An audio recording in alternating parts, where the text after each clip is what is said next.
Mahal na Panginoon, alam kong sinasabi sa Biblia na ang mga tao sa mundong ito ay hindi nauunawaan ang mga kasulatan o ang mga bagay ng Espiritu ng Diyos, sapagkat ang mga bagay na ito ay kamangmangan sa aking likas na puso.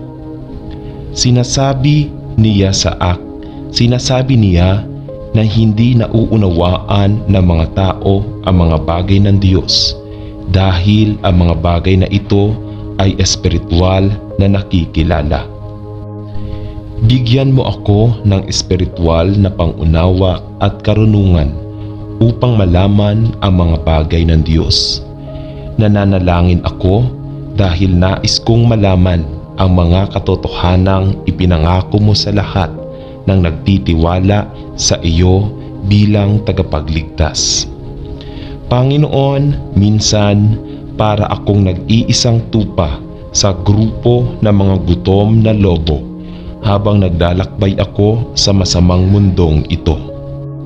Ngunit alam ko rin na pinayuhan tayo ng Diyos na maging matalino tulad ng mga ahas at maamo tulad ng mga kalapati. Bigyan mo ako ng pangunawa upang ako ay maging matalino tulad ng isang ahas na baluktot na henerasyong ito. Ngunit bigyan mo rin ako ng magiliw na espiritu ni Kristo upang ang pag-ibig ni Jesus ay mahayag sa buhay kapag hinahanap mo siya, upang lumakad sa karapat-dapat sa iyo. Sa pangalan ni Jesus, Amen. Mahal kong Ama, alam ko na nabubuhay tayo sa panahon kung saan napakaraming panlilinlang na kadalasang mahirap malaman ang katotohanan. Ang panlilinlang ay hindi lamang sa mundo kundi maging sa simbahan. Ngunit sinasabi sa atin ng Diyos na kung malalaman natin ang katotohanan ang magpapalaya sa atin. Salamat sa Diyos na ako ay nakatakas sa pagkaalipin ng kasalanan at kamatayan at inilagay ang aking mga paa ng matatag kay Heso Kristo.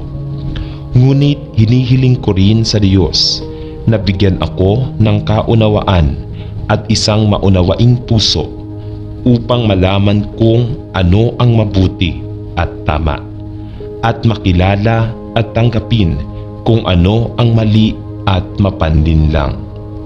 Tulungan akong subukan ang isipan ng mga tao upang makita kung ano ang katotohanan o kung kasinungalingan ang inilalako. Bigyan mo ako ng karunungan at pangunawa upang sabihin ang pagkakaiba sa pagitan ng katotohanan at kamalian. Dalangin ko. Salamat na hindi ka Diyos ng kaguluhan, kundi ng kapayapaan. Bigyan mo ako ng pusong maunawain. In Jesus' name I pray. Amen. Mahal na Diyos, hinihiling ko sa iyo na bigyan ako ng isang matalino at maunawaing puso. Isang puso na madaling nauunawaan ang kalooban ng Diyos upang magawa mo ang pinakamahusay na mga pagpipilian para sa iyong buhay at makapagdala ng pinakamahusay na tulong sa mga nangangailangan nito.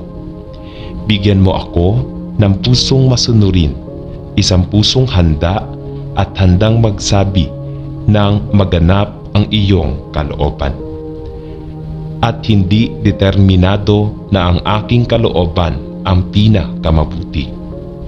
Panginoon, alam kong mapanlinlang ang puso at dalangin ko na sana ay hindi ko maintindihan ang iyong katotohanan dahil sa aking pagmamataas o kaguluhan. Panatilihin mo akong mababa sa krus, dalangin ko. Idinadalangin ko, ilayo mo ako sa di makadiyos na payo, sapagkat alam ko kung gaano mapangwasak ang hindi malinaw na mga salita ng isang bulaang saksi at ilayo mo ako sa pagpapalagay na maaaring sumisira sa pagkawasak ng kaluluwa. Buksan ang aking puso upang marinig ang iyong mahinahon at banayad na tinig at bigyan ako ng karunungan upang malaman kung kailan magsasalita at kung kailan tatahimik. Nagdarasal ako at ginagabayan at pinapamahalaan ang aking mga hakbang sa pangalan ni Hesukristo. Amen. Ama, dalangin ko na bigyan mo ako ng espiritu ng karunungan at pag-unawa upang lalo kitang makilala at mas mahalin ka. Mangyaring bigyan ako ng isang pusong may pang-unawa upang mabuksan ang aking puso upang makinig sa iyong tinig at marinig mong magsabi, ito ang daan, lakaran mo ito. Gamitin mo ako bilang iyong mga kamay, paa, boses at puso upang ako ay maging daluyan kung saan mo ibinuhos ang iyong biyaya sa iba. Naway wala akong mabawasan para si Kristo lang ang nakikita sa buhay ko. Hinihiling ko ito sa kapangyarihan ng banal na Espiritu at sa pangalan ni Jesus na kung saan ang pangalan ay aking idinadalangin. Amen. Mahal na Ama, ito ang aking dalangin na ang aking pag-ibig ay sumagana ng higit at higit sa lahat ng pang-unawa. Sa malalim na pagkaunawa at sa pagkaunawa sa iyong kalooban, upang aking maunawaan ang lahat ng pinakamabuti at nakalulugod sa kanyang paningin. Dalangin ko na ako ay maging dalisay at walang kapintasan sa harap mo, hanggang sa araw na si Kristo mismo ay dumating upang kunin tayo sa kanyang sarili. Tulungan akong malaman kung ano ang salungat sa iyong katotohanan at maaaring makapinsala sa aking espiritual na paglalakad kasama si Jesus. Idinadalangin ko mangyaring panatilihin ako sa kapangyarihan ng iyong banal na espiritu at ingatan ang aking espiritu upang malaman ko ang katotohanan at talikuran ang kasamaan. Sa pangalan ni Jesus, idinadalangin ko. Amen.